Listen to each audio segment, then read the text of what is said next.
व्यक्तींना धन्यवाद देईल की आपल्या इथला गडचिरोली चंद्रपूर हा जिल्हा नक्षलग्रस्त होता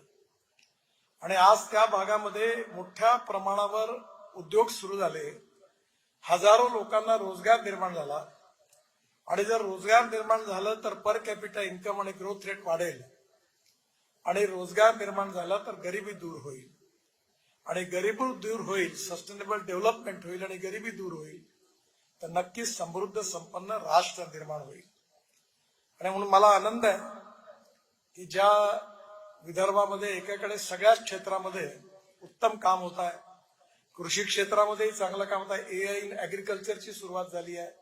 संत्र्यामध्ये, सोयाबीनमध्ये,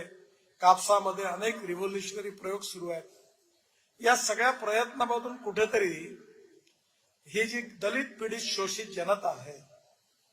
जे तरुण बेरोजगार तरुण आहेत, जे गरिबीमुळे कुठल्याही प्रकारच्या शिक्षणापासून, स्वास्थ्यापासून, सेवेपासून वंचित आहेत, त्या जीवनात कुठेतरी विकासाचा प्रकाश,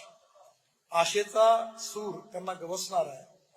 आणि त्यामुळे अतिशय उत्तम रीतीचं हे कार्य झालं। संदीपच्या नेतृत्वाखाली त्याच्या सहकार्याने अतिशय उत्तम सेंटर निर्माण केलेला, अतिशय उत्तम मशिनरी या ठिकाणी आहे आणि या सगळ्या मागे लोकसेवेची भावना आहे आणि निश्चितपणे यातून अनेक लोकांचे जीवन वाचवण्यामध्ये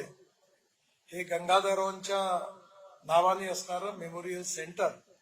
हे नक्की उपयोगी होईल असा मला विश्वास आहे। मी गंगाधररावांच्या स्मृतींना अभिवादन करतो। देवेंद्रजींना आणि संदीपच्या बरोबर त्यांचे सगळे संचालक मंडळी आहेत, त्यांनी अतिशय उत्तम आदर्श अशा चांगल्या समाजकारणाची या उपक्रमाने सुरुवात केली आहे आणि याची प्रेरणा बाकीच्याही लोकांच्या मनात निर्माण, प्रत्येक तालुक्यात अशी सेंटर लोकसेवेची निर्माण होतील असा विश्वास व्यक्त करतो।